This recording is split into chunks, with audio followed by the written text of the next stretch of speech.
the environment that Embark has set up for this game, the interactions between people, I think that's what something like Call of Duty has missed in the last few years. I mean, they made a huge push for, you know, the safe space, if you want to call it that, for lobbies. And if you remember, if you're old enough, if you remember back in the day, those OG Call of Duty lobbies were absolutely savage, dude. Thick skin. I mean, gloves were off. Nobody monitoring anything. So you could say just about anything. People are spending their money to play a game on their off time. So they're giving you money and they're giving you their time. And for whatever reason, these companies have decided, you know what? Let's make it as difficult as possible to have the best experience. It makes absolutely no sense. I'm not asking for the world with these games, but I'm getting tired. I'm getting tired of spending money on half-baked games that push more effort into the store, not to mention the companies now like Call of Duty and Black Ops 7, which I never played, never purchased it. I know enough by people talking about it. The amount of AI generated art in that game and a lot of games is unreal. Now, I'm not saying you don't need to use AI. I mean, AI is a fantastic tool, but at the same time, if you're taking away the character of a video game just to shave a couple dollars off the cost of that video game so that your pockets can be a little bit deeper, I don't agree. I think it's a shallow business model. There's my point. Talking about a refund for money that I spent, I'm entitled to that opinion because every expectation over the last, let's call it a decade, has been shattered. Not because my expectations were too high, because they were promised to be met. They haven't been. When I load up a game and the first thing I see is daily store update, $40, $20, $10, $5. I don't care what it is. Keep a store, that's fine. But why is the first thing of the experience of the game gotta be the store? I guarantee I go buy Black Ops 7. First thing that's gonna pop up is, hey, upgrade to this new edition, $100. For what? Reskin cosmetics that you've repeated over the last 7 years of Black Ops? No, I'm good. I'm tired of it, man. Ark has done something incredible. There's a store, it's not pushed.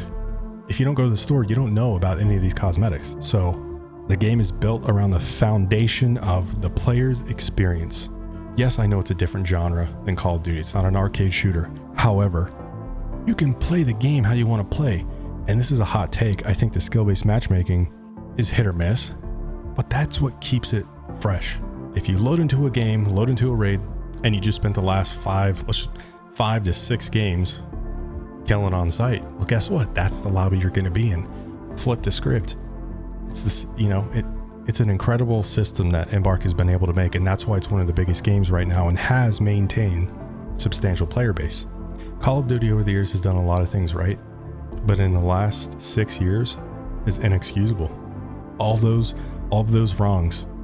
It doesn't matter how much they've done right in the past. When you're upping your price on a video game and delivering half a promise, I can't get behind that. I have a lot of passion for the franchise.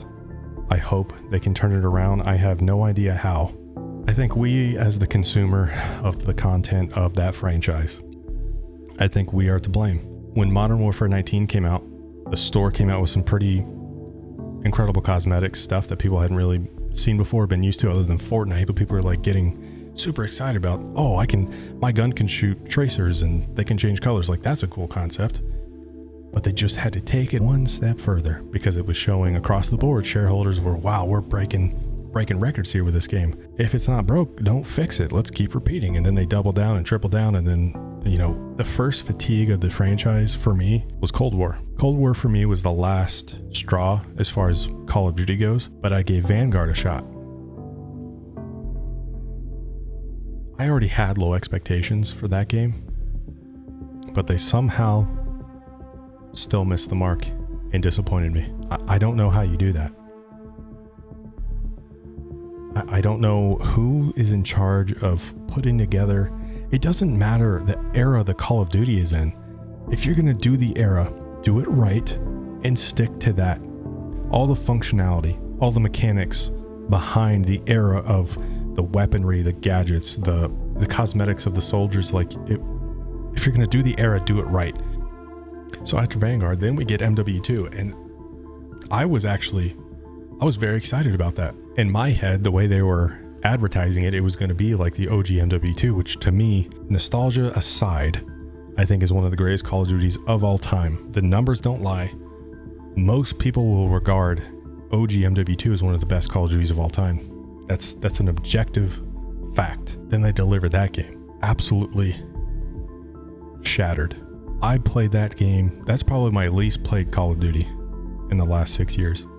And it's like decline after decline. You know, I'm going to take blame here. My expectations for Call of Duty have always been high because in the golden era, they surpassed them tenfold. COD 4, MW2, World at War, Black Ops 1, Black Ops 2. Like, that age of Call of Duty is so perfect. Kind of had to be there to experience it. When you have games like the new MW2 and the new MW3 and the new Black Ops, I don't think it mattered how perfect those games could have been. I think the model that they continue to follow doesn't work for modern day gaming anymore. Gamers are getting older. Anybody that's opening up their wallet and buying a $20 operator bundle in Call of Duty is probably not a grown man, and if they are, more power to you. But I think eventually you're going to be where we are, and we're just done. We're done with it. They could remaster any Call of Duty. I don't think it's going to save the franchise. I don't think a remastered Black Ops 2 or a remastered MW2 or a remastered Black Ops 1, I don't think it's going to save it. You'll bait the nostalgia for a month. Your player base is going to drop. What's their next plan? Are they going to open another store? Like, it just, the games back then didn't flow with that. They were built from the foundation of the gameplay. The store doesn't fit that. Personally, I don't think the franchise is salvageable. I think they're on life support. We can sit here and argue and go back and forth.